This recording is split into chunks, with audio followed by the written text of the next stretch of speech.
Jus Riffin. Tuesday night, 8:30 EST. Know where we be, Jus Riffin. Special guest and tech and talk, a musicology, Jus Riffin. Coming to you live at the same time, here every week, Jus Riffin. Jump in the room, let's chop it up. It really ain't that deep, Jus Riffin.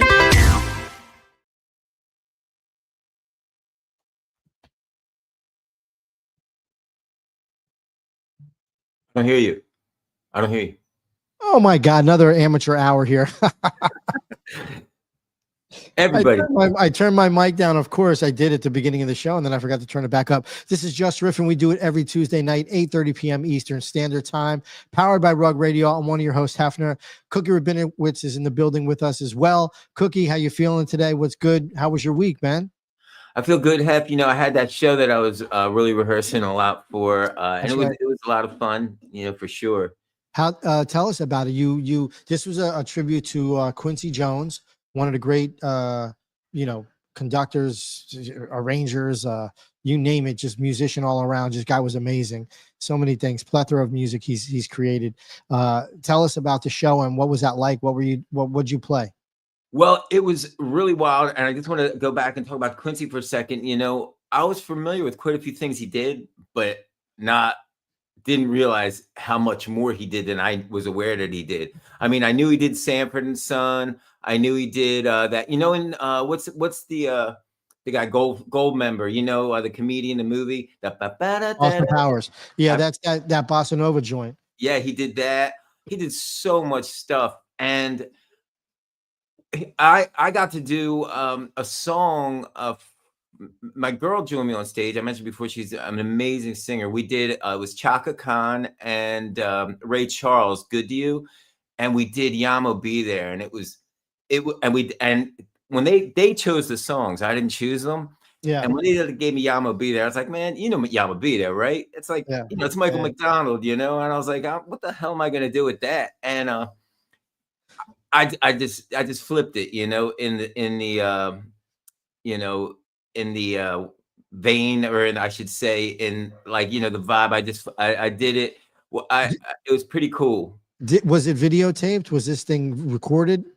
I saw some clips, and okay. You know, I was really excited because it was my very first time, and I'll be brief about this, but playing, like, you know, I always played with a really great band, and I still do, but to move faster, moving solo. So I experimented playing. I played for years acoustic guitar, singing. That's a bore after a while, for me at least. You know, it's like it's like I like to move and have fun and create energy. You know, good energy, not go to sleep energy. You know, and so I experimented playing with tracks for a minute. It wasn't for me, so I've been working really hard. Like 6-8 hour days practicing. Looping, and I had a lot of experience looping, but never looping. I would always just loop my guitar, like maybe play a little rhythm on guitar and solo over it, but maybe a few harmony vocals here and there. But I've been using the Ableton Move, which I showed at one of our other episodes. It's got keys, bass, everything. I have, and then the loop pedal I has, it drops my guitar down an octave so I can play a bass line, and it's very cool. So I can literally. You have it hooked up?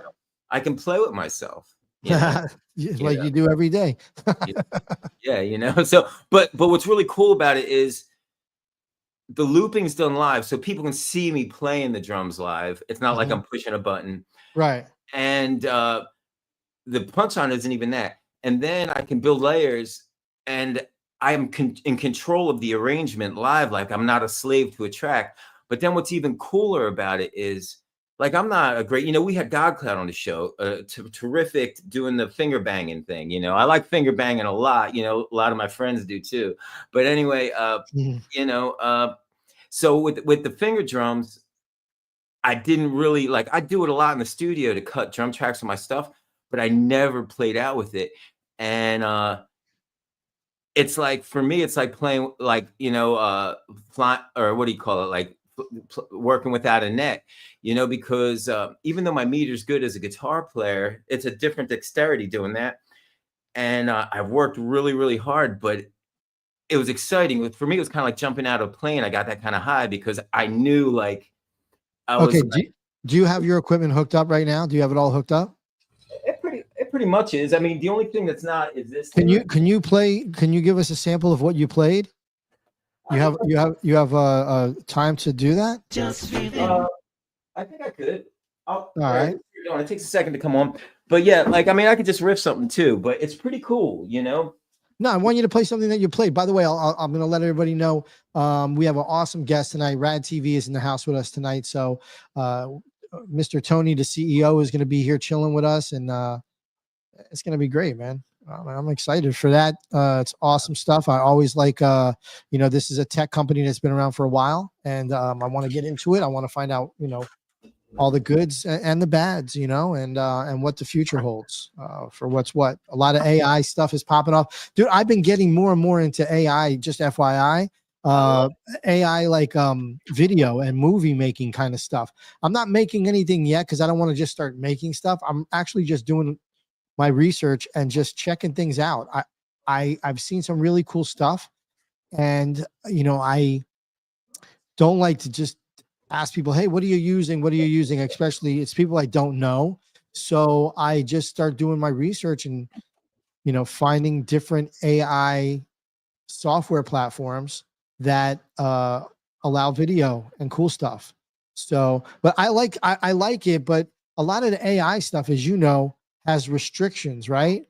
And not necessarily that you want to have like X-rated stuff, but if you wanted like a racy scene or something, or something romantic or something, that's like rated R, like whatever, you know what I'm saying? So a lot of these AI companies don't allow that not safe for work type of stuff. So but I want to find a brand, if anybody knows that's out there that knows of an AI video platform that allows freedom, of creativity. Let me know. Please leave a comment and let us know. Are you ready to go, by the way? What are you doing? Nah, it's plugged in my sound card because I'm also using to record with. So I have the sound outputs all weird wrong, so I'm not getting a signal. Okay. I should have asked you pre-show to get that stuff set up.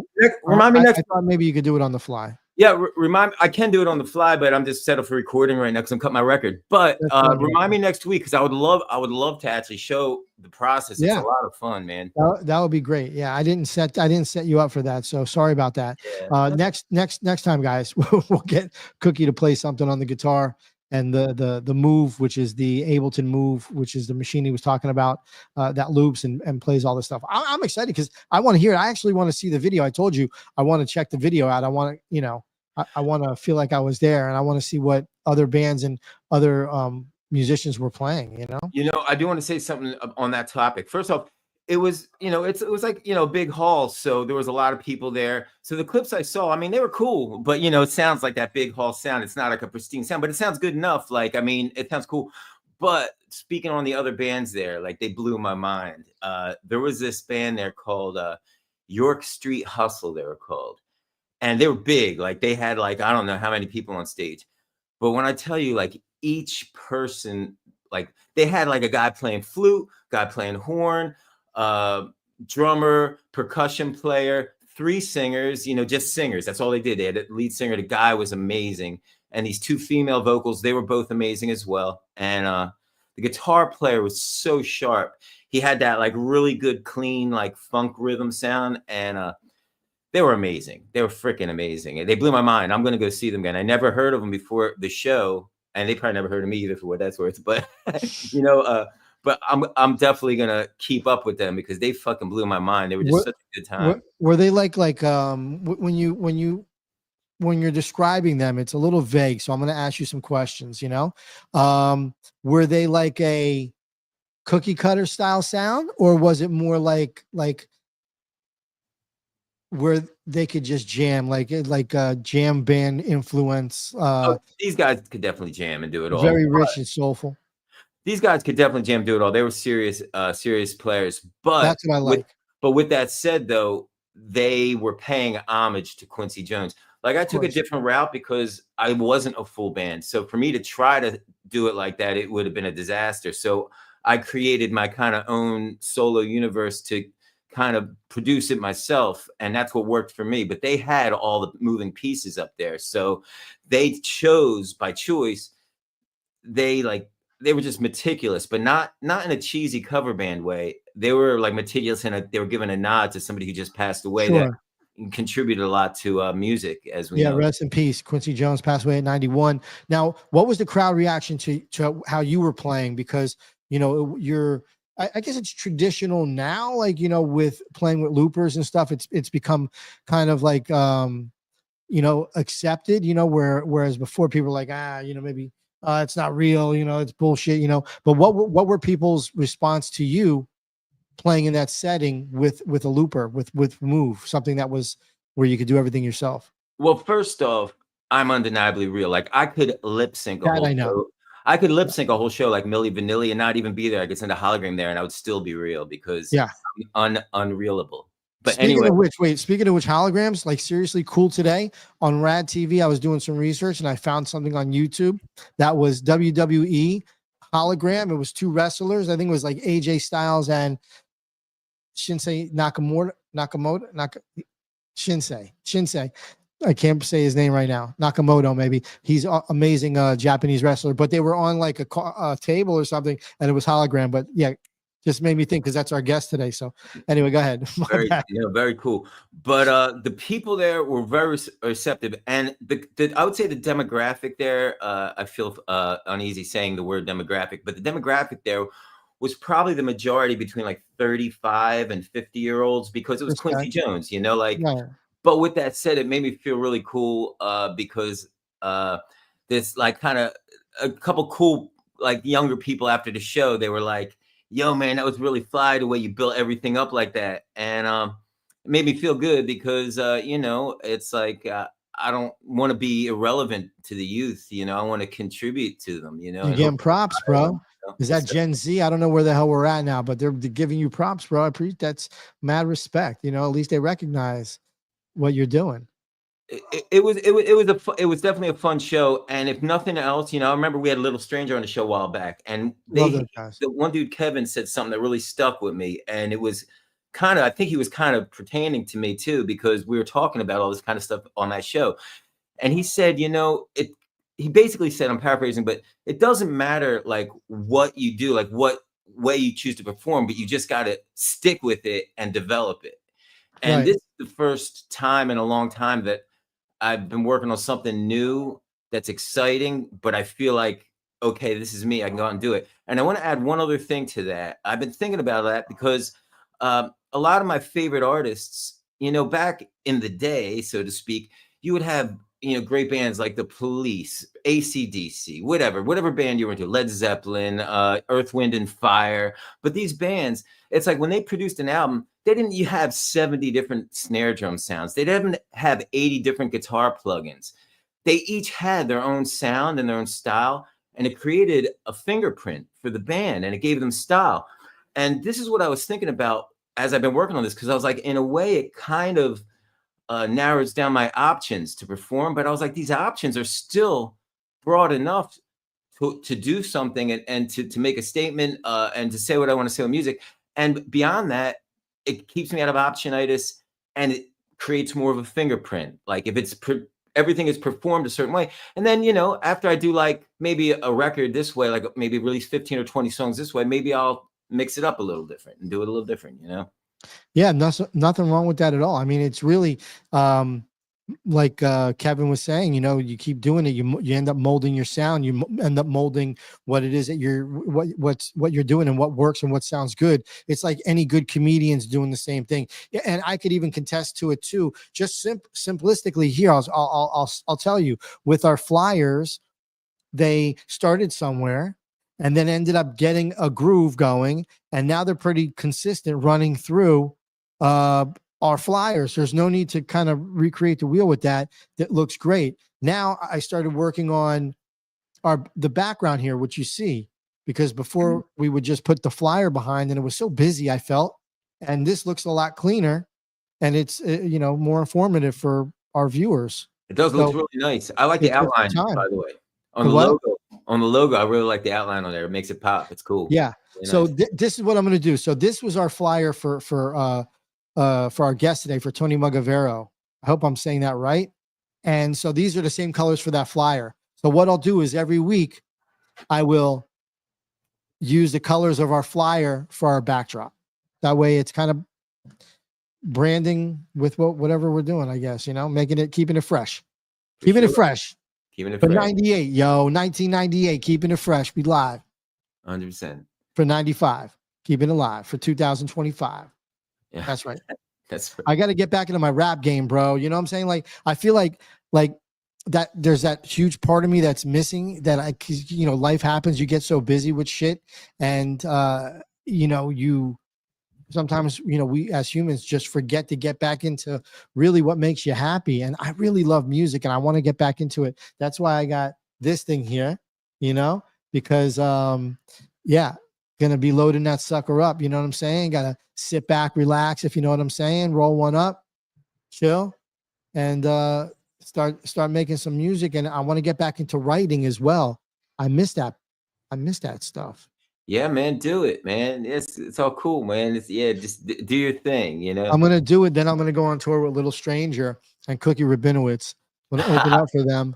I wouldn't mind touring with them guys. They're tearing it up right now. They're like packing selling out every venue. It's crazy. We got to get them back on the show, man. For I sure. really like those guys. Those guys were so cool, man.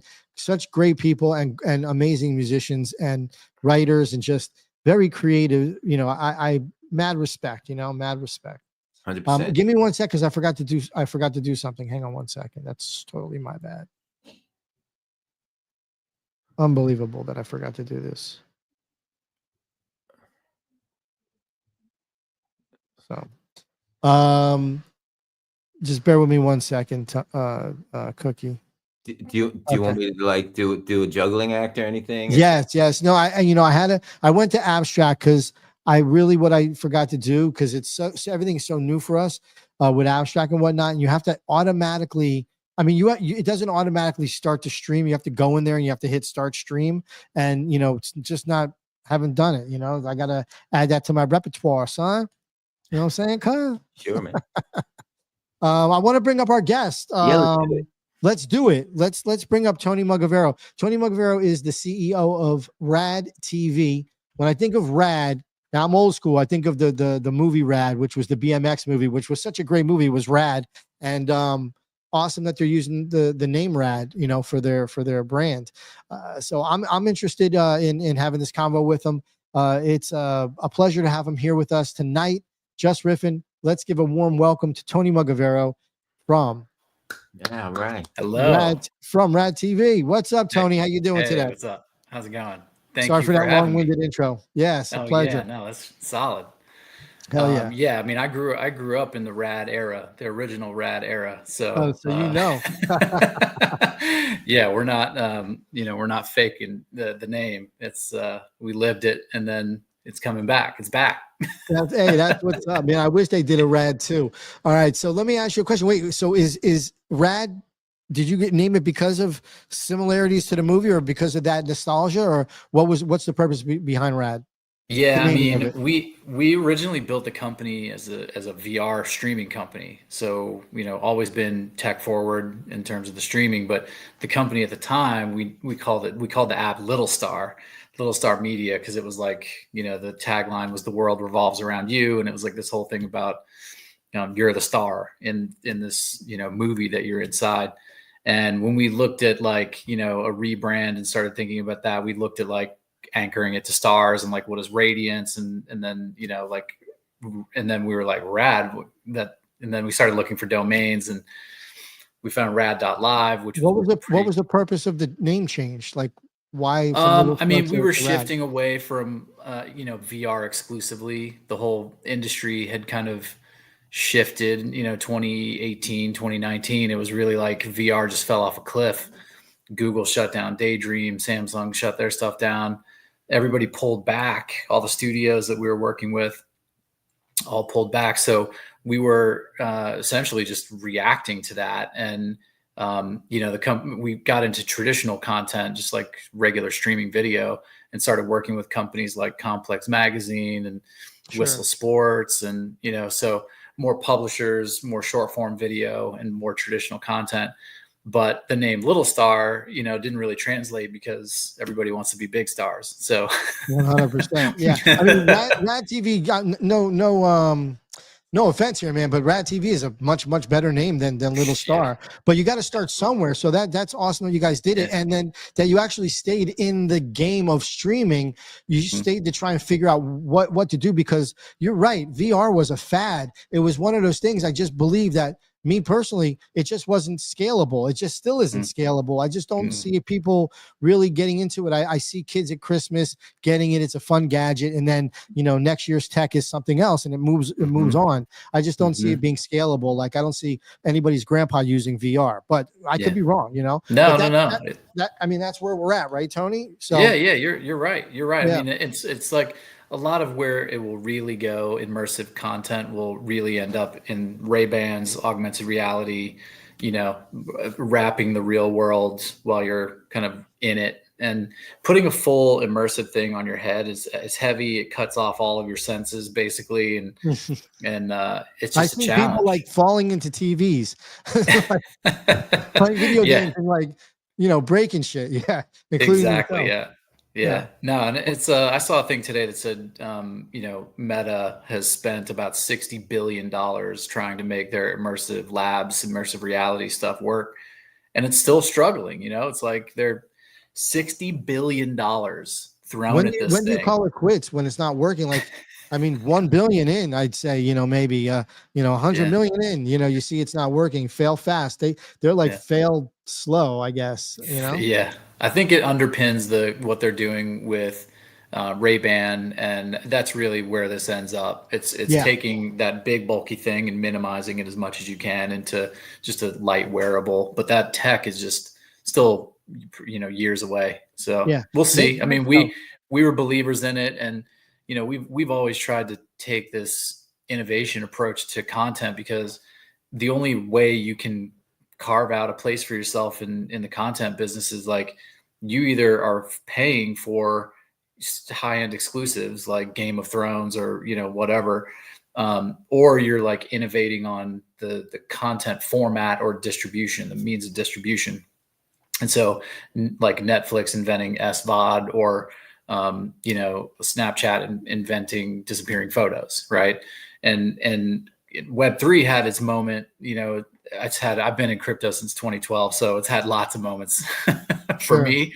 But particularly media, when NFTs hit, I think that light bulb went off for a lot of people, even major studios. I mean, we were partnering on creating NFTs for big brands and big content owners, and then when everything started to die, they got cold feet about it. But it's coming back in like a real concrete way. Coinbase is pushing things forward and whatnot. So, if you look at like how we have tried to differentiate, it was like really VR. We were a global leader in VR. Every major studio, we were powering like Discovery VR, CNN, like, Disney, National, NBC Universal, Viacom. They were all on us. Let me stop you there, Tony. Yeah. These companies that you just mentioned, Viacom, Disney, yada, yada. You had these relationships with them when you guys were doing the VR. Where's your relationship now with them? Now that you have switched the light switch, so to speak, to doing what you're doing now with streaming. Yeah. I mean, they've always seen us as an innovation partner, and we maintain those relationships as much as we can. Awesome. Some of them are investors in us, like Sony is an investor in the company.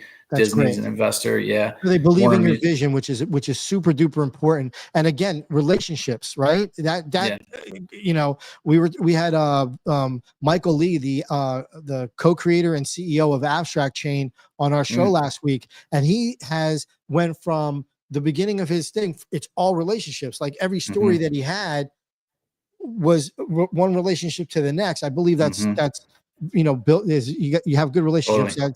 That bonding doesn't go anywhere. Yeah. They all have all the major studios anyway. They have these internal groups that are basically like, working groups, and they have like the heads of all the different business units, and they meet once a month and they talk about what's next. And when that started in VR, we got to know everybody through that. But then Web3, they would all invite us back, and they'd put all the executives in the room and they'd be like, tell us all about Web3.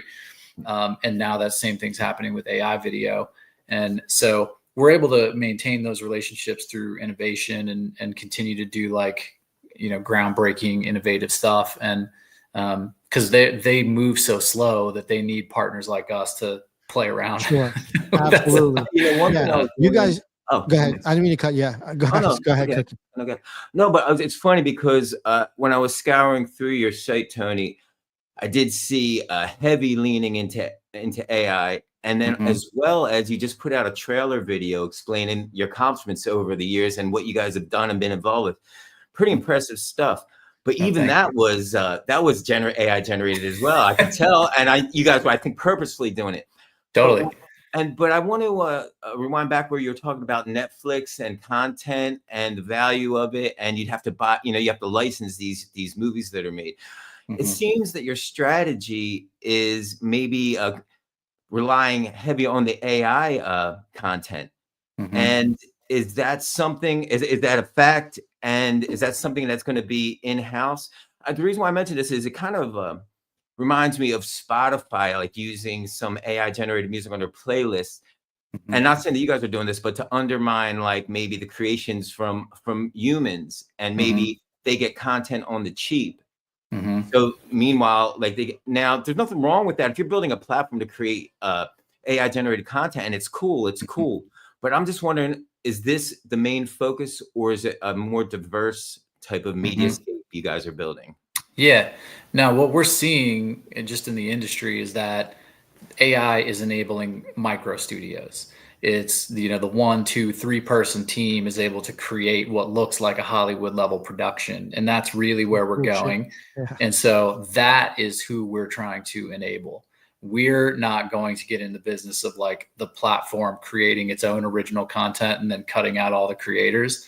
That's not super interesting. I know that's going to happen, but if you look at like how the dynamics are changing on the creation side, and then you look at the distribution end of it, right? Like Netflix and Disney and the premium end of the spectrum will have a really difficult time getting into this kind of content because they actually have, the unions that they have to deal with, Writers Guild, Actors Guild, right? And they have deals with all of them. And so if they upset that, then they have a major problem in the short term. And so it's hard for them to move that fast.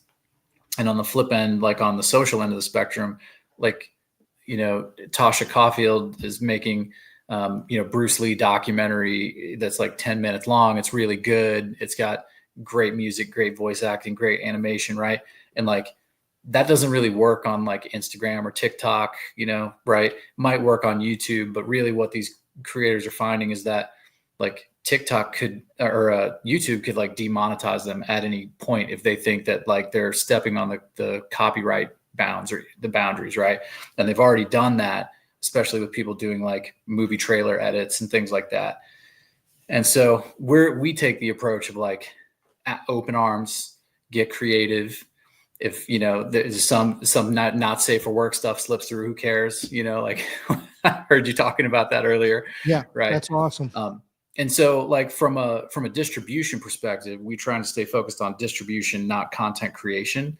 And then how can we best serve these creators who are really using these tools to accelerate their creation, but they don't really have a place to call home. And so we've leaned super hard into that. We're technologists at heart. I have engineered. I started my career as an engineer, software engineer in the video business and video streaming 20 years ago. So, I've been in this space and seen pretty much everything. And as soon as we started to see AI video go from like, deep mind, weird psychedelic stuff to like coherent, like good pieces of content, which is kind of where we are now. We knew we had to move on it ASAP. So we're super excited about it, but really look at it. The creators, what they're doing right now is they're using the tools to accelerate this creation. So that's right. People aren't afraid to people aren't afraid to use AI, which is what I found. And the more and more people use it, the better it gets in my mind. I've seen a lot of videos and stuff. Some stuff is wanky. I mean, I think for the average person, they're not really knowing that it's AI. It kind of can fool their minds unless you're really like into it. Then you can notice some of those traits that AI offers and that AI gives. But the whole thing with the syncing, with the vocal syncing, and even using AI as a voice, and just the videos and the editing aspect of it, it blows my fucking mind. I just started getting into the more of the movie stuff and the video stuff because it's really intriguing to me. And that brings me back to something whereas we always talk about this a lot on our show, which is anything that's going to be successful has to be compelling and it has to resonate. How does what Rad is doing, how is what Rad is doing compelling, and how is that resonating with the current audience, and where do you see Rad moving to the future with the tech? Yeah, no, I mean, I think we've seen communities forming around new technologies, and that's really, you look at creator communities and new fans of that content, right? And we saw the same thing in VR, and we saw the same thing in Web3. Now we're seeing the same thing in AI. We still support all of that content, by the way. Like, we still have VR apps, and people can still create on our platform in that regard. But from a community perspective, people are able to find their community, and it creates network effects. So like a prime example is, like, we did a partnership with Luma Labs AI, which is like one of the big video editing tools, and they have a couple thousand creators on their creator program, but they don't have a way to showcase their work and highlight it in a single place. It was all scattered everywhere. People were posting on, X and Instagram and YouTube and whatever. So we made them a portal basically that's branded for them. It's got all of their content, and all of their creators are able to follow each other and see what people are creating on a day-to-day basis. And that's a community-driven approach to we're embracing this new media. The community is looking for their friends. And so how can we create that marketplace and use that community as a way to, little carve out a place for ourselves? And we saw the same thing in Web3. It's too bad that, the NFTs got such a bad name, because it's such an incredible technology, and the underlying tech is amazing. And as soon as like that light bulb goes off in the next run, which will happen, it's people will see the power of it. And it's, I think, already really happening again with Coinbase really pushing it hard, saying coin everything, love it or hate it in terms of that messaging. It's working to some degree. Yeah, I totally think the tech is going to go. I didn't mean to cut you off. Was it Cookie you were talking? No, it's okay. No, sorry. I always do that. I like cutting people off. It's like, it's tough on this platform. Pretty soon, when we're all generated AI, we'll all know when the proper time to speak is. Absolutely, man. I just think that tech is here. NFTs, to go back to that, NFTs, was, I believe, for a lot of people, it opened the door, right, to what's called Web3. I don't know. Web3 to me is just the new wave of technology. That's it, and I believe that crypto is not going anywhere. Coins and stuff like that for people to be able to use to pay for goods and pay for things and get tokens, get XP. Like Abstract Chain does a great job with giving XP for people using their platform. Same with Myriad Markets and a plethora of others that are out there doing it. They're getting people involved and engaging and rewarding them for it. I do believe that that's where tech is, and that's where tech is going. But you're right, NFTs is such a cool thing and a cool tech that really did open the doors for a lot of people. And here we are today. A lot of people have fallen off because they were trying to make a quick buck by selling JPEGs, right? Whether it was for a good cause or a bad cause, a lot of people are just not here anymore. And then the real builders have stuck around and stayed, and that have embraced this tech. What's your outlook, you Tony, as a human? What's your outlook on the tech that's available now, and Mhm. what are you guys what are you guys building that's going to Mhm. make you stand out from the rest of the people that are doing the same as you? Yeah. Yeah. Well, I mean, I think, from a platform perspective, we have apps on all major streaming devices. So, Android TV, Apple TV, Fire TV, PlayStation 4, PlayStation 5, PlayStation VR, Meta Quest. So we have apps everywhere globally available today. And you can actually, as a creator, you can put content on chain. Somebody can buy that content on chain. The purchaser gets an entitlement to that content on chain, and then it unlocks it to be playable on the PlayStation or Apple TV or Android TV. Or there's nobody else in the world that can do that right now. Like we're like, it's hard to get on the PlayStation at all, and let alone like get NFTs on the PlayStation. That's awesome. So I can say that with confidence. There is no other company in the world that can get your NFT on a PlayStation. We are the only one. It's that And RadTV is the conduit, right? Yeah. Okay. So like, it's really about building those pipes initially. And the great thing is that we had a foundation of distribution in a Web 2 context and brought that into a Web 3 context. We can also do things like, unlimited splits to different collaborators. So if you guys minted this podcast on Rad right now, you could put both of your wallets into it and charge 25 cents. And every time somebody buys it, it goes straight to you guys directly. Built-in royalties, that kind of stuff. So, and if you look at from the creator perspective, the thing about the strikes that just happened, if you'll remember, is that a lot of it was around payments, right? And we've known that, we all know that, right? From a Web3 perspective, is that one of the best things is you can just check the chain and you can see how many times a piece of content was purchased, and you can see how much money you made. And if you look at like the complaints that are happening with the streaming platforms and nobody getting paid, or they can't audit, if you're an actor in a TV show that was in there for 3 episodes, you don't have enough money to go audit Netflix. Like, they can just pay you whatever they want. That's right. And so, that's having that power built right into the platform is pretty incredible. And then if you look at like, that's awesome. That's great. Like we did a bunch of traditional paper contracts. I mean, I have 100-page contracts with Universal and Warner, and like literally, I remember those things. Yeah. Like you've seen so it's like seeing what you can do with smart contracts and wipe all of that out from a legal and accounting perspective is enormous. And when Hollywood wakes up to all of those things combined, they're going to be like, what are we doing?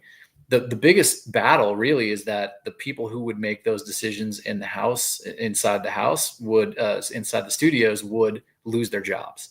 So they don't want to make that decision. Right. They don't want to say, bring this tech in and replace. No, they got to figure out lawyers. A way. Yeah. They got to figure out a smooth way to bring it up to the elders of the company. Mm-hmm. So they, in layman's terms, so they understand what it is. Yeah. I got you. Totally. Yeah. Well, and on the flip side of that, so that's on kind of the creative and the kind of business side of things. And then if you look on the consumer side of things, Coinbase just by itself has like 110 million crypto customers. The crypto that's sitting in their wallet currently can't do anything other than flip meme coins or hold or earn yield in some form or fashion. That's pretty much what people can do with their wallets inside Coinbase. So if you think 110 million customers are sitting on a bunch of crypto that they can't do anything else with than use in a financial context, that's a lot of pent up demand on the consumer side. And, I think that's like Coinbase sees that as well. They're like, guys, we need to open up the content market like crazy, because it's all sitting here on the sidelines, or it's flipping meme coins. There's no other utility that people are discovering. And so we always joke that like we say internally that we're the company that's making crypto actually useful. And it's like, that's bold. Subscribe to your streaming service with crypto. You know, it's like, it's just taking a model that people are already comfortable with, and then taking that money on the sidelines and allowing them to do something that they're already comfortable with. So that's how we view Web3. I mean, we are still long-term bullish. You know, I'm a believer in where this is in 100 years. It is everything, you know, where everything is tokenized, all securities are tokenized, all content is tokenized, everything literally. And I buy every dip, bullish as ever. Okay. I know it still will Real take quick, some off time. topic. What are you buying? What'd you buy in the dip during this past dipping? What did you partake in? And you don't have to tell us if you know it's just too the big personal. three. Just the big three. Just the big three. And yeah, mostly Bitcoin and Solana, but still have a little bit of a position in Ethereum, because we do a lot in Ethereum ourselves as a platform, and a lot of other people do as well. So there's still, even with the kind of weird downward pressure on Ethereum, all the layer twos that are eating up all the volume essentially are still ETH primarily. Yeah.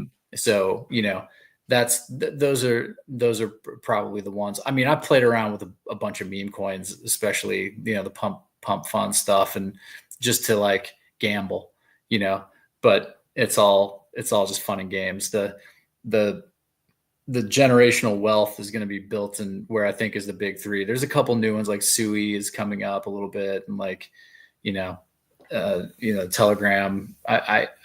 I feel like I was a little bit late. Is Rad coming with a coin? Are you guys RadTV going to have your own token? Is it in the talks, or is it something that's really not in your bag of tricks? No, so we're believers in that. Yes. We actually launched, we tried to launch a token in like 2017 in like the ICO craze. And we worked with Consensus in New York, and we built a platform for content distribution called Aura. And it was basically took an ERC20 and like customized it. This is like pre ERC 1155s, like pre even settled NFT standard. And so we built a platform that was basically decentralized content with contracts, smart contracts, in 2017. And we were working with Consensus to launch this token, and they shut down their token listing thing internally, Token Foundry, and we went headlong into crypto winter. So we never launched it. And then we put it on DeFi, and it like had some fun there for a minute, but it was never thought through in terms of like what it would mean in the modern era.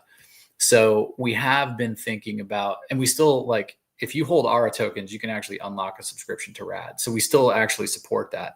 Cool. But, you know, a Rad token, we've had a bunch of conversations about, and we want to make sure that we do it in the right way, because we've seen every failure of every token. Like Zora just had a tough time. Blur, you know, farmed like crazy, and then had, you know, it just partially kind of ruined the NFT market, and now nobody talks about it anymore. And so like, we want to be very careful about how we approach launching a token. And, you know, because what people do is just they'll engagement farm, they'll try to get as many tokens as they can, immediately sell it, it crashes the whole thing. And so you have to put safeguards against that and put real utility in. And we're just being really thoughtful about that. But a Rad token is likely. It's not out there yet. Yeah, likely to happen. That's awesome. Go ahead, Cookie. Oh, thanks.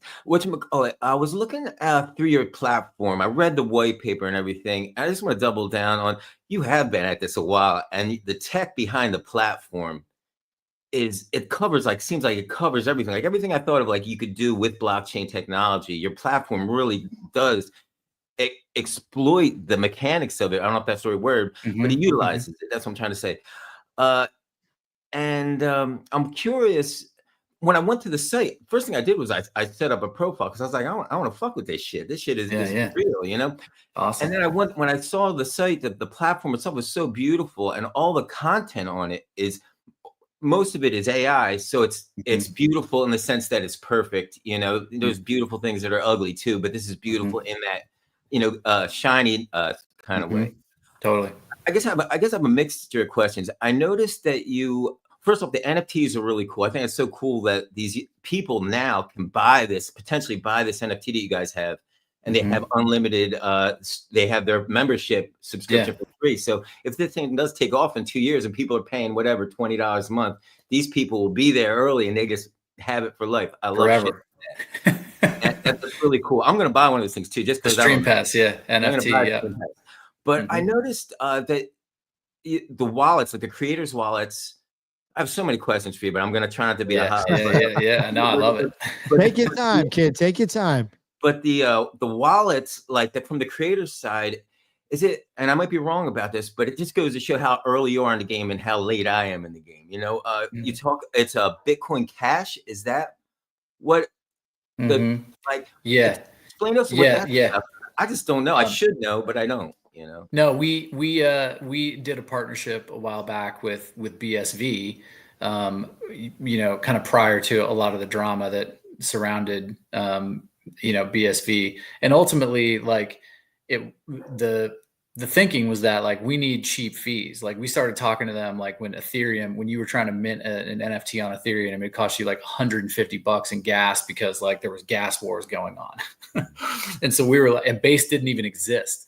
Like layer 2s on Ethereum didn't exist, you know, so we were like, we need a cheap blockchain, you know, that's fast. And so, you know, we built in support for that.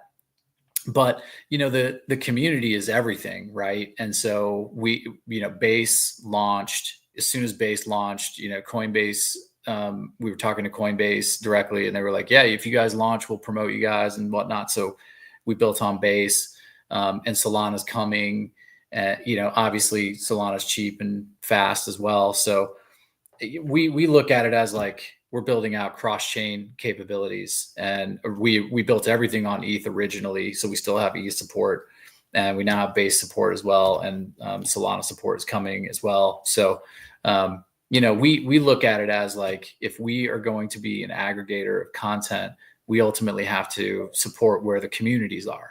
And for better or worse, communities get tribal about where they sit, and especially if they have big bags somewhere.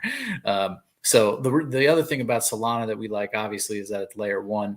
The trick with the layer 2s is that there's already enough friction in crypto, and then now you got to educate people how to bridge and, you know, get ETH from one chain to another, and it's cheap and fast, but it's annoying. So you know, Solana's coming next for sure.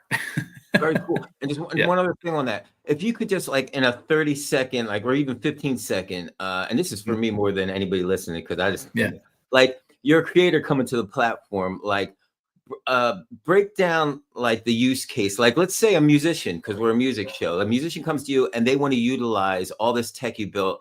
And I want to preface that by saying, like, there's platforms out there like Patreon that people use and everything. Patreon takes, I think they take a good percentage, but not only that, I don't know if you guys knew this, but if you're an artist and you put videos on Patreon, like you're a guitar player, songwriter, whatever, you're teaching lessons and you have video content on there, your users don't even see the video. They literally have to download the video to watch it, which is a terrible flow. No. And not only that, now, from the creative point of view, they can, what they can do at that point is they could create an unlisted YouTube video and embed that in their Patreon, or they could sign up for like a what is it, like Vimeo, shit like that, and they could have that as an embed. But it just seems counterintuitive, and I'm wondering, like, this seems like a good use case for people to use your platform on Patreon, but then at that point, they may as well just use your platform and not use Patreon and create a channel on there, because I don't think Patreon really gets reach for the creators. So anyway, that's right. Anyway, no, you're right. Like one of the things that we saw with Patreon was that from a creator's perspective, they have a tool set to get creators paid directly, which is nice. But from a distribution perspective, it's a little bit clunky, and they don't even have distribution everywhere. Like, and so, you know, we saw that as an opportunity to service creators in a way where it's like, we're giving you ways to get paid directly from your fans, and we're giving you wide distribution globally and across TVs and game consoles and mobile devices, and it's streaming, and, you know, we handle all the transcoding and whatever. So, you know, and then the ability for a creator to come, and there's multiple ways to monetize, right? Like you can just make content available for free. because some people just make a little short and they just want some engagement and maybe it goes viral. Or you can put it into our subscription, like the umbrella subscription, or you can sell content individually, which can help cater to artists that, you know, can cater to a bunch of different types. And like I mentioned before, a musician, you know, to answer your question directly, right? Say you have 3 band members, you make a music video, you put the music video out on us, you can put it into a smart contract, you can put everybody's payouts directly in the contract, make the song available for 99 cents. Every time somebody buys that song, every one of the band members gets paid in about 3 seconds. Like that doesn't, and then if you think it's bullshit, just go check the chain. Right?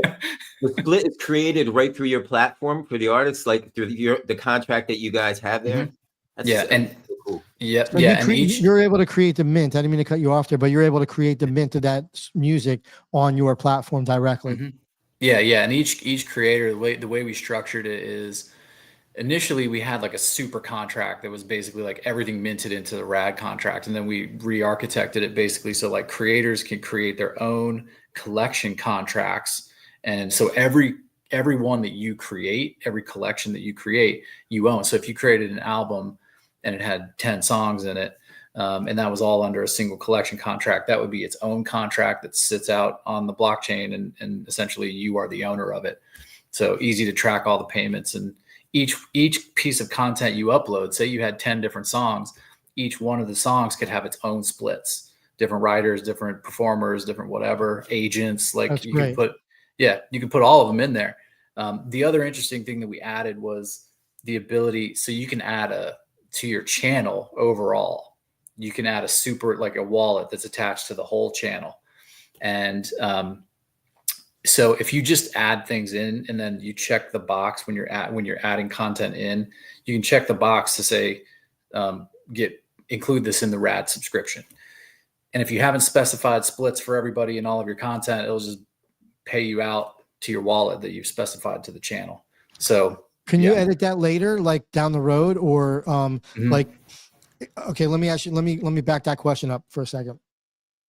You know, you could like, with certain companies, you can schedule your payouts, what day of the week you want and whatever. Does this happen with Rad, where, let's say they don't put the splits in, let's say something happens, something gets negotiated down the road. I wrote the song, but Cookie wants to buy half of the song from me. So he pays me, and now I can give him 50% of that split through Rad. Is that something that's able to happen? Is that a real thing that can actually happen with smart contracts? You know what I mean? Once it's already kind of done. The initial ones that we created have essentially once you mint it, they're set. Okay. The contracts that we're working on are kind of twofold.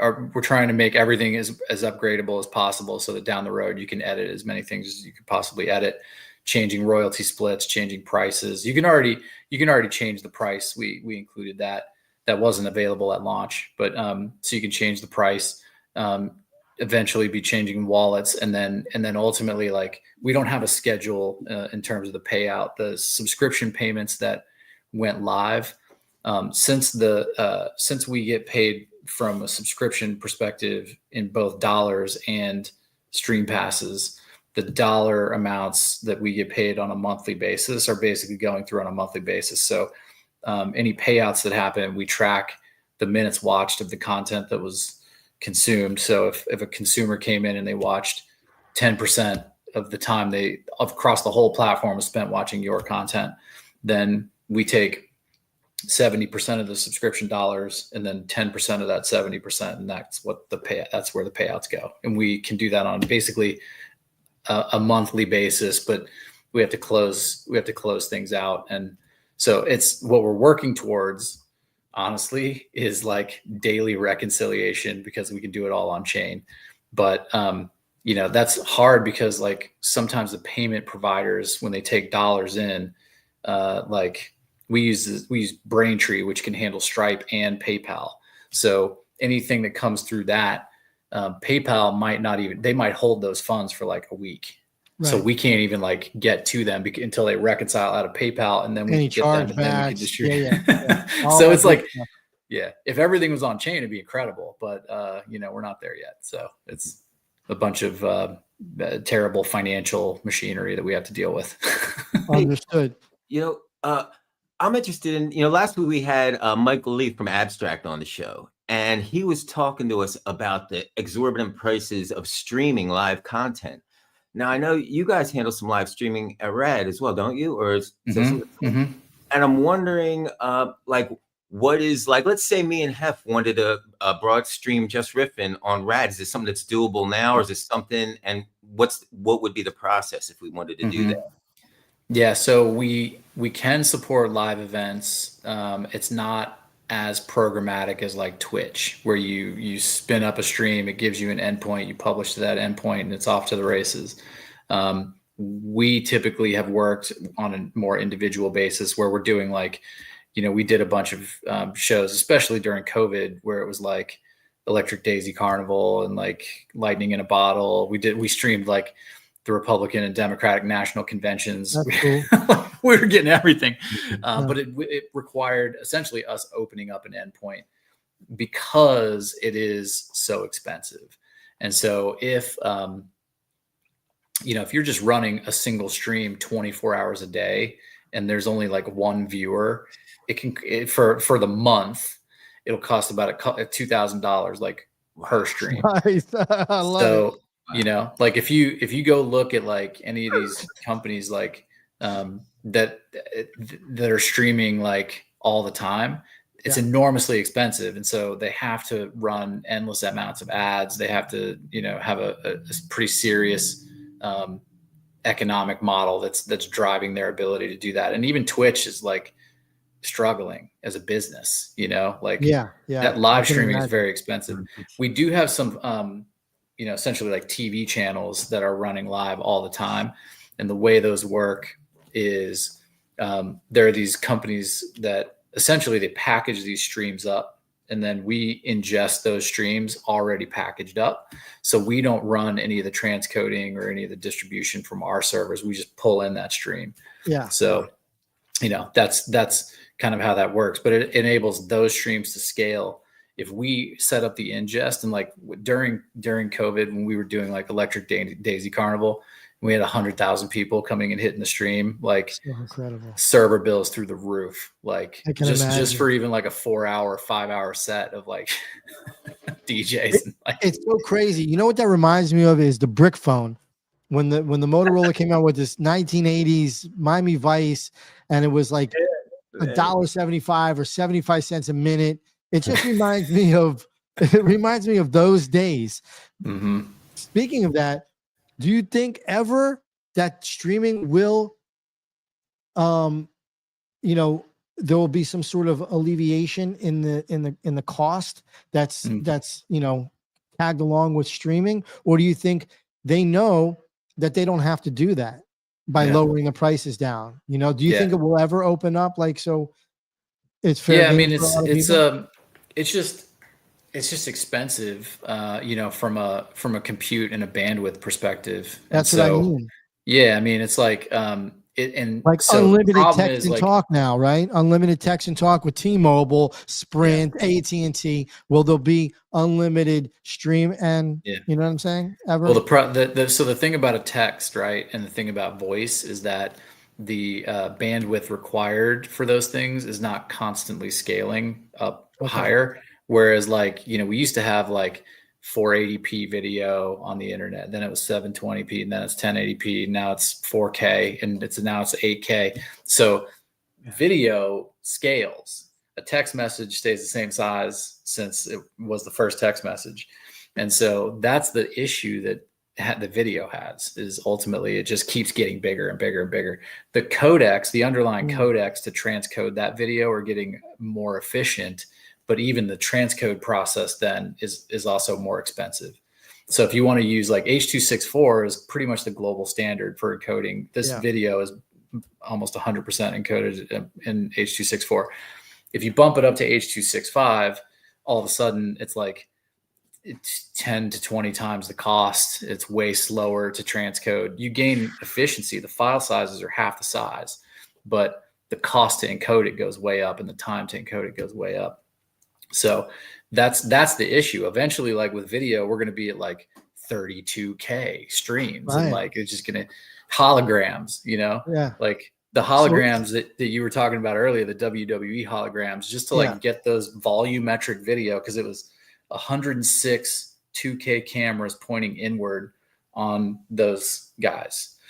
106 2K cameras. So it's all video painted onto, essentially depth cameras were incorporated. And it was like for a 30-second clip, it was like 40 gigabytes of data. That's incredible. Just so crazy. Just yeah. The concept, and it was really cool. I was like, oh, this is really cool. And I didn't want it to end. But yeah, that's just remarkable that it's just consumes, that it takes so much to make something so short. Yeah. So now imagine everybody's walking around with their Ray-Bans and they're seeing holograms bouncing around, but every single hologram is 100 gigabytes of data. And like, that's crazy.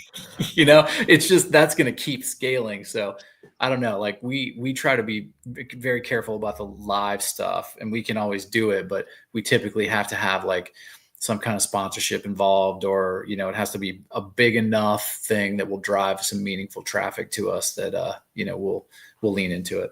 For sure. 100%. That leads me to, though, now the other part of content, like the made content. Do you guys use like AWS? Like, how do you support the content on the server, or what? Yeah. I mean, we built our own stack essentially. I mean, like I cut my teeth in media tech, like writing video transcoders. That was like my first job in the media business, was like pre-cloud. We would build our own servers and then write our own custom transcoding software to handle like Flash, Windows Media, Real Media.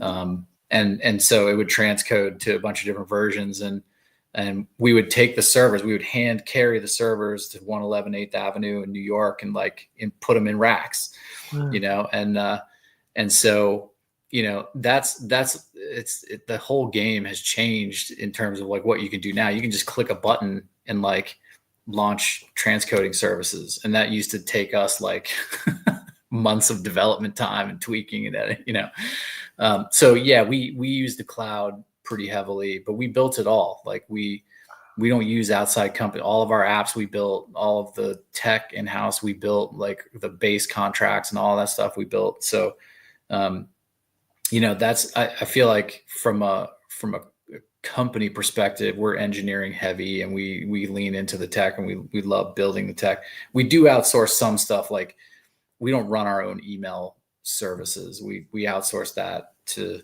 an outside service. And so there's a handful of those types of things that we don't do, but otherwise, like the core stuff, the smart contracts, the transcoding, the apps, the distribution, we do all that.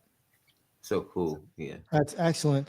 So there was an old, I actually knew this guy, rest in peace. This guy Q, started a company called World Star Hip Hop. Right. And, this was just kind of took off, right? Organically. There was no marketing thing that went into it. It just kind of took off, and the guy became a bazillionaire, ended up passing away at an early age. I had 2 meetings with him in Los Angeles, and it was great to meet the guy. But everything was kind of built organically. Is this something that what's going to attract? One is the viewers to RadTV, to come to RadTV, but also more importantly, what is attracting the creators coming to RadTV to be on your platform? I know that you guys embrace like independent creators and content creators and stuff, but are you looking also to bring in bigger influential content creators like the Jake Pauls of the world, pay them an obscene amount of money to have them on your platform? Or are you steadily really looking to build up the independent and then that AI aspect as well? Yeah, I think it's grassroots, and it's still our focus on things that other companies might not be looking at the moment. But, typically what happens is that like it's slowly and then all at once kind of energy, and the right combination of things have to happen for everybody to kind of wake up. Like everybody, even just Netflix announcing SVOD, everybody was laughing at them. You know, they were like, this is not, it's never going to work. You have a bunch of B movies and like trash documentaries and like nobody cares. And then all of a sudden, like 10 years later, Disney was like, what are we doing? We're not even the streaming game. Like, so they finally like woke up and got into it. And, you know, that's when all the roll-ups started happening, multi-$100 million, billion-dollar acquisitions started happening.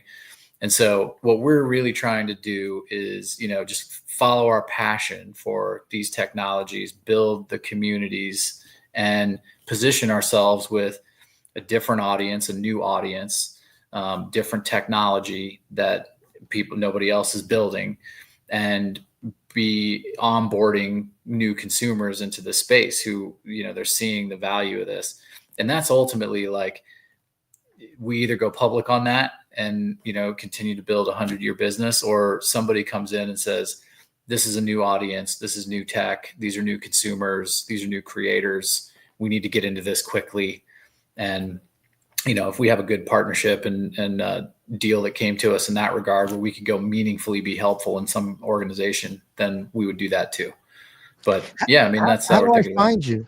How do I find you? I'm a content creator. I've never heard of RadTV in my life. Mm-hmm. I'm just talking like in general, right? Yeah. How do I find you? Mm-hmm. How do I find RadTV? How do I know to look for you? Like, you know? Yeah. So, I mean, we typically do everything grassroots. We tend to do like as many kind of marketing partnerships as we can. So like Luma, like partnering with Luma AI is a prime example, right? Like that was just a co-marketing partnership, but we were providing a valuable service to them and to their creators. And so we were able to onboard a bunch of new creators. You know, Coinbase launching Base, they needed new companies to build on Base. We launched support for Base, and then we went through their kind of marketing and legal department, and they, you know, started posting about us on social. And so, you know, by staying ahead of the technology, we're able to get some attention in that regard. We did a partnership with Sony on Bravia televisions where, you know, we basically built an art frame competitor on Bravia televisions because all the NFT artists that we, you know, were engaged with and talking to and working with, and just artists in general, were experimenting with NFTs and whatnot. So we made it such that, you know, if you loaded up the RadTV app on a Bravia television, we made a special like art category directly in the Bravia TV app, and it would just play art on loop, right? And so Sony, as a result, then put out a press release with us. They promoted us across all Bravia televisions. So like if you go into the featured section, I mean, technically that was supposed to go for about 9 months through 2020, end of 2024. But we were featured on all Bravia televisions. Like the app that you should go get is Rad. And that was all of those initiatives as co-marketing partnerships ultimately were driven by technology and community. And we were able to tap into those different things and ultimately create co-marketing partnerships to not have to go pay Jake Paul $20 million to come over and make a couple videos, where he would likely ghost and walk with the money and like, hey, your money, Sonny. Yeah, that's hilarious. But like we've seen that happen too a lot. Like, you know, Microsoft tried to launch a gaming platform competitor to Twitch. They paid Ninja an obscene amount of money. Like he went over there for a year, and then Microsoft folded it. And so, you know, it happens a lot too, by the way, that, you know, where big companies buy another company and they think it's going to be, you know, the next big thing, and then that's it. Yeah. Mm-hmm. End of the story. Yeah. So we're just a little bit careful about that. We've tried to run ads everywhere and like tested all the different platforms and all the different, and like Facebook ads are a black hole. Any real ads that we would run as a consumer platform are basically competing against the same customer acquisition cost that Disney has, right? It's like very hard. We're competing for the same real estate and the same eyeballs. And so they'll pay $100 to get one user. because they know that once they lock them in on Disney Yeah. Plus, their Long run. total value of the customer is going to be $200. So they can just keep spending that $100 over and over again because they'll eventually make it back plus some. And so it's hard for us to compete with that level of dollar. Yeah, you would need in marketing. You would need a black hole of money. Yeah. You know what I mean? Yeah.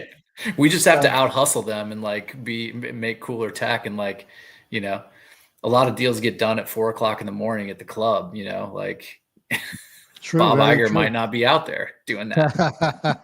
Very true. I want to ask you, with the help of Sony and that being on those TVs, what was the feedback that you guys received from that? Yeah. From the No, consumer? I mean, it was a straight innovation play, right? So everybody was very excited about that, the potential for that to be enabled. We saw a bunch of content come in to the platform and people marketing it as art and going to TVs. And, we saw a huge number of people coming into and actually internationally, like we saw a big uptick in like India and, a big uptick in Europe. And so, yeah, I mean, it had a pretty big impact, and I think it was both from a viewership perspective, from our ties with Sony, from an innovation and a relationship perspective, and an awareness perspective from our view, it was enormous. So, I think blockchain itself is still small. So, did we get 100 million people paying us monthly from it? No. But did it put us on the radar and grow the platform globally? Yes. For sure. Rad, Hey, RADAR, radar, radar. Okay, never mind. I'm just being an MC playing off of words. Go for it, Cookie. Well, so I'm curious, the tech that you guys built, once again, I'll repeat it, it's really great. And I'm wondering the monetization that you guys are aiming for. Like, it seems like you have this great tech that, and it seems perfect for like indie artists, whether film or music or whatever, to utilize. And is your monetization off of the transactions, like a micropayment type of vibe? Or in other words, what I'm saying is, if somebody uses your technology, but they use it more as like they embed your technology on their own self-branded sites, it seems like that's very doable with what you created, and then they could also have gated content to where their users will pay, and then everybody wins. But is that a good model for you guys to sustain, or is it better if they go to your site? Just Riffin.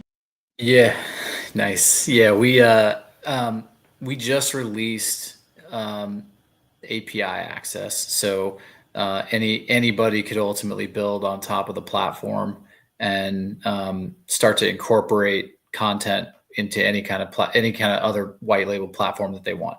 So there's a couple different layers to that. One is doing that just from a pure video perspective is pretty easy. If somebody just wants to put a video on their website and backbone it on us with no commerce attached to it, then that's super easy. And that was like the MVP that was released, right?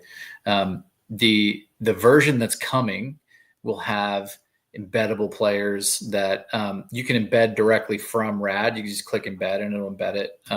But also working on, having inside the embed, like basically checking to see if somebody they have to connect their wallet and then see if they have an entitlement to view that content. So if somebody does gate it, then they can.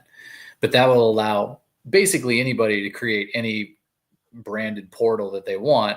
And I mean, you guys could have it on Jus Riffin, or anybody could have it on any website, and then gate it if they want or not. And the way we offset that is, if somebody doesn't want to gate the content and they want to make it all available for free, we basically are starting to build out. I mean, we'll be releasing a light version of it this week, but there'll be essentially enterprise level packages that somebody could build on top of us, because then it's just pure infrastructure at that point. And we're taking care of a lot of ugly internals with just a couple simple API calls.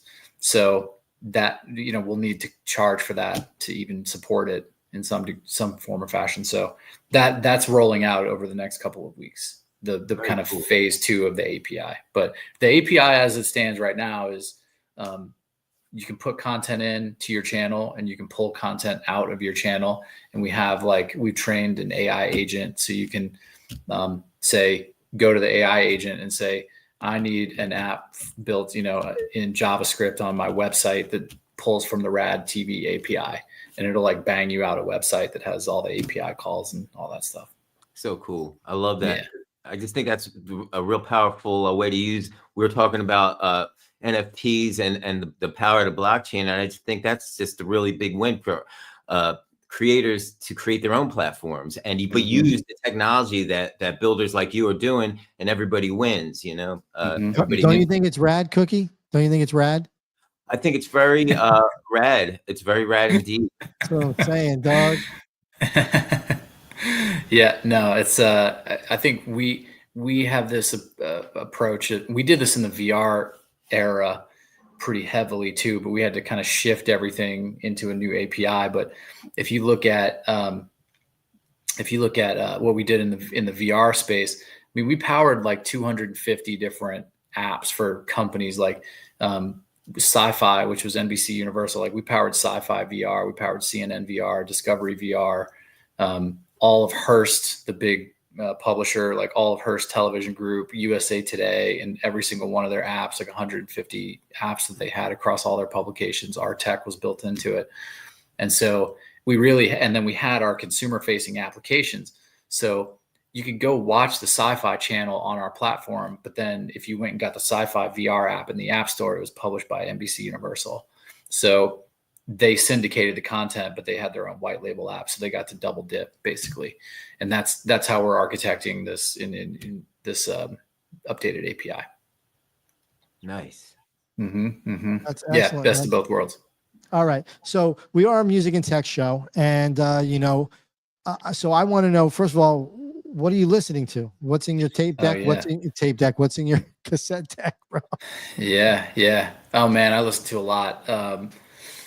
I produced music for like 15 years. Get out of here, man. We didn't talk about this. All right, let's talk about this. Tell us, what you produce? What do you, oh, we're in the studio. Look at this.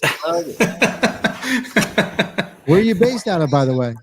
I'm in Dallas right now. Okay. And but we were in New York City for 15 years, and then we were in LA kind of right before COVID, and we were planning on being in LA for the foreseeable future. And then like 7 months of us moving there from New York, the whole thing, like cross country move, COVID hit. And then my whole family's in Dallas. My wife's family's in Dallas. So we came to Dallas to ride out COVID. And then, we're here now. We got a house, and it's like, that's right. But now I have a lot of room, to put music equipment and VR headsets and records, and I got, you can see them in the background. I got turntables and vinyl and all that stuff. This is great. Okay, let's talk about this, man. This is awesome. I didn't know we were going down this rabbit hole here, but let's do it, because this is what we're about. I love it. So tell us about your producing. So are you multi talented with instruments? It all started. It's like really started out with DJing first, and then we started playing. Me and a couple buddies started playing around with like keyboards, like synthesizers, drum machines, and we're really into like early like acid house, basically. Okay. And obviously influenced pretty heavily in that moment to write that music for sure.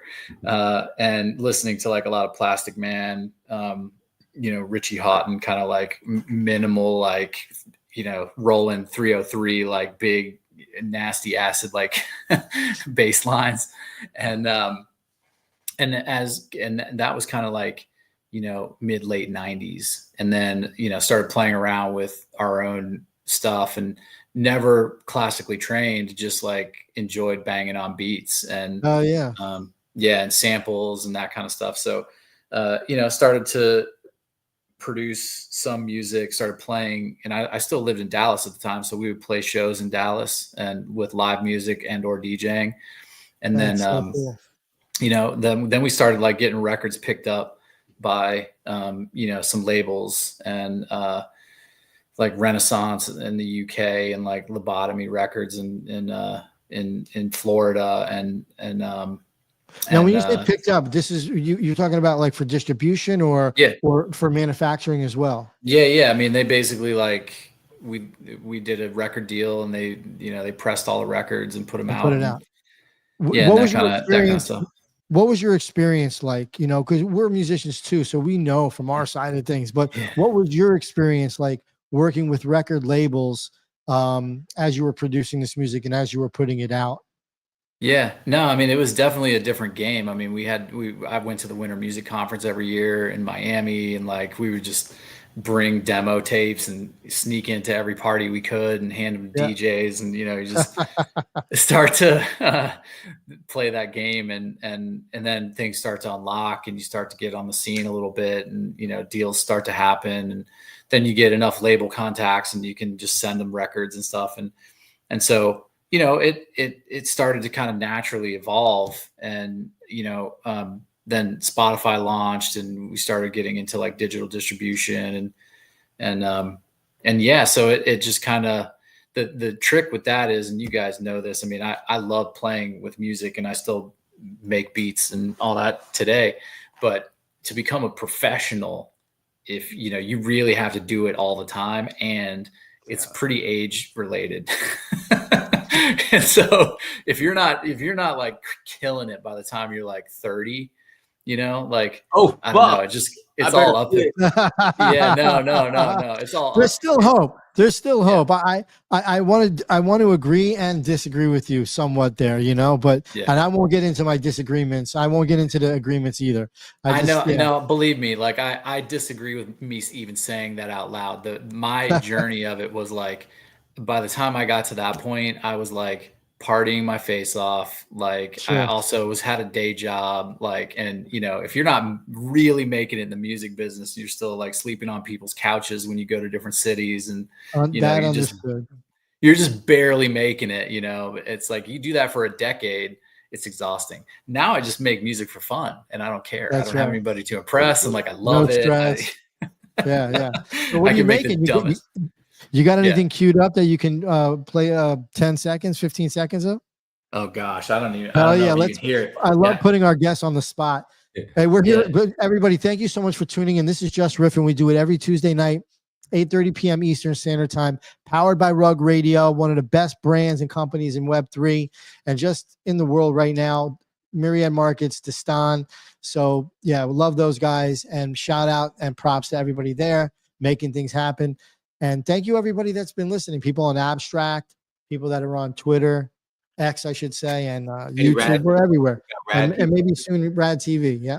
All right, what do we got? I'm gonna turn my mic down. Well, and we got an exclusive. I can't obviously run it through the. I can't obviously run it through there. No, you'd have to play it through the speakers probably. Yeah. So let me see if I can. All right, let me cue this up real quick while you're doing that. Entertainment at its best. Jus Riffin. All right. The Jus Riffin Show is every Tuesday night, 8:30 p.m. Eastern Standard Time and 5:30 p.m. Pacific Standard Time. Presented by KIM, always, and powered by Rug Radio. Fuck around and find out.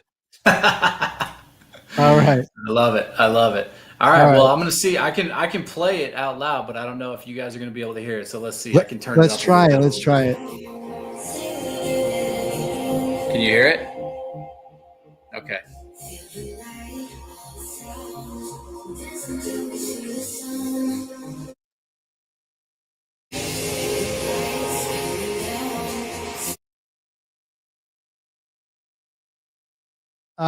It was cutting out a little bit.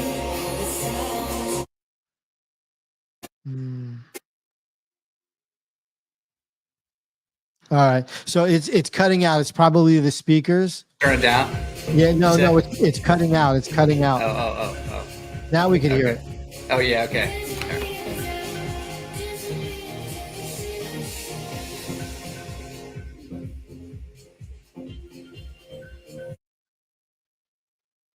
feel like I'm at the rave. This the you know, it's the intro, and then you know, a little breakdown.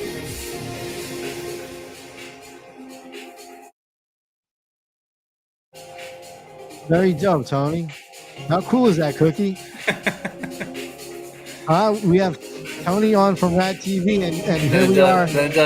We do a little build up right here, and then I'll let it go in, and then we can stop.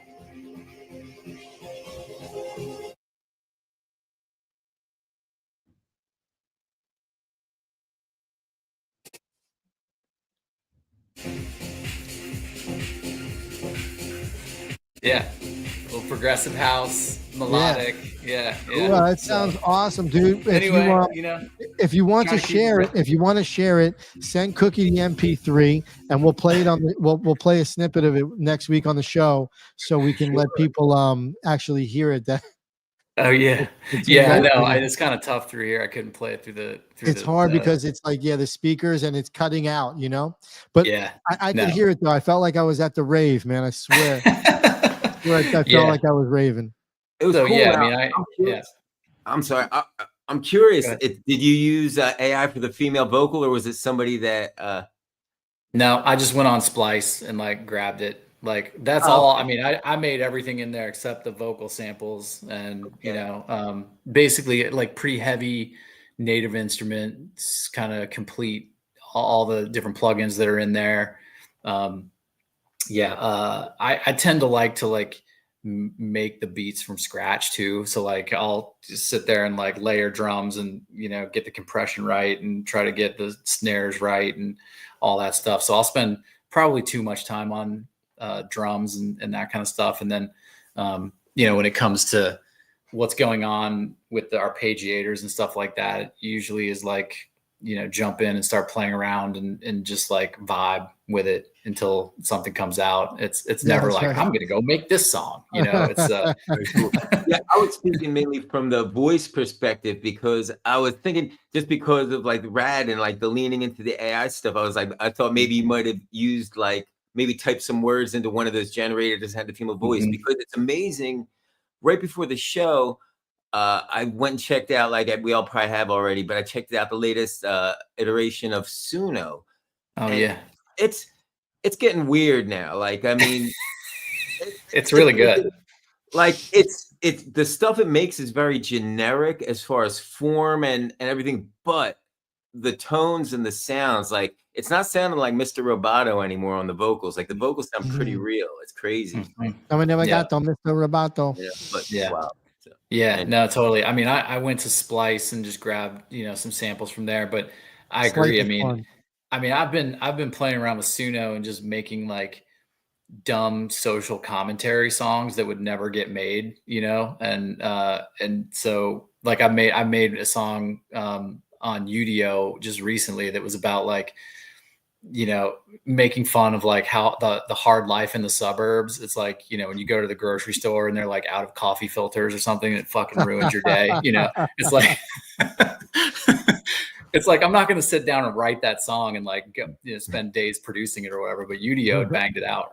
For sure. Did they drop a verse about falafel by any chance? No. Falafel and oatmeal? Yeah. Oh, that's awesome. It's pretty impressive. I still I love to get lost in the knobs, and when I was actually trying to make music to produce and put it out, it created this weird structure that I didn't really like, but knew that I had to do. And now that I have nothing to prove, it's just I can just turn knobs and who cares, and it's just be silly with it, or get as hard as I want and nasty as I want. And so anyway, it's fun.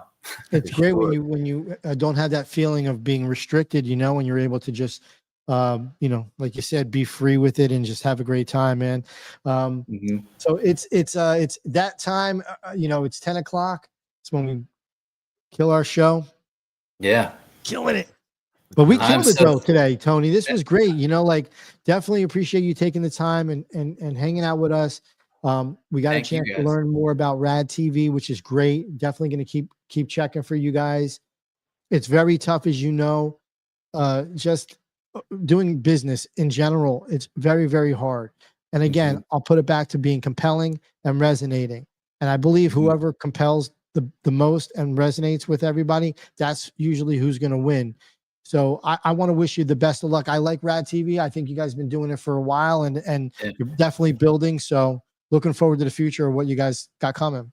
We appreciate that. Yeah. And we'll take all the on-demand stuff you guys have too. Like we'll put it on, we'll make some noise. Like we saw Rug Radio too from the jump, and been watching the whole time.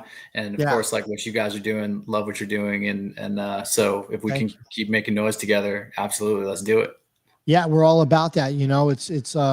I was telling my little cousin today, we were talking about business, and I was like, it takes a village. You can't just one person try to do everything. It's just, you're going to work yourself into the ground. But yeah, it does take a village, and we're definitely down to build. We're builders. Awesome, we man. love it. Thank you again. Thanks, Cookie, man. any last words for you, my friend? I just want to say, as far as compelling, Tony, I think you and your platform are very compelling. The nerdy stuff that you were doing, building transcoding videos and stuff and all that shit, making music. You have all these smart contracts built in that people can pull the API and create their, basically white label what you guys are building. You can sideload your shit into fucking apps and to hardware. I mean, it's really cool. So I'm going to definitely be digging into the platform, and me and Hep are going to definitely get some stuff up there, man. We appreciate your time. Thank you so much. Yeah, no, likewise. And we really appreciate it. And we are listening. So, like we're a ball of clay. If you guys say, it'd be great if you had this, like we listen, we build for you guys, and that's it. So yeah, thankful to be here. Man. Thank you again. Most definitely. We'll look forward to seeing you again, Tony. Thank you very much for joining Jus Riffin tonight. Thank you. Yeah. Thank you guys. All right. Have a great night. You too. Yes, sir. So, man, that was awesome. I want to say thank you, everybody, for tuning in. This has been another episode of Jus Riffin. We do it every Tuesday night, 8:30 p.m. Eastern Standard Time. Thank you, everybody, for watching. This has been a pleasure. We've had Tony Mugavero. Am I saying that right, Tony? Mugavero? You got it right. You got it right. RadTV. Got to get a hat. I'll put it right here. Okay, we'll send you one. I actually want a T-shirt. I'm such a T-shirt guy. Large, if you got them. Yeah, we got one. And I'll have Cookie will reach out to you, and then we'll get that cooking actually for the video stuff. But yeah, Thank you, everybody. Have a great night. Cookie, love you, my guy. I'll see you soon. Tony, have a great night as well. And everybody that's out in the audience, thank you very much. We'll see you next Tuesday.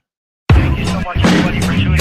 Jus Riffin, Tuesday night, 8:30 EST.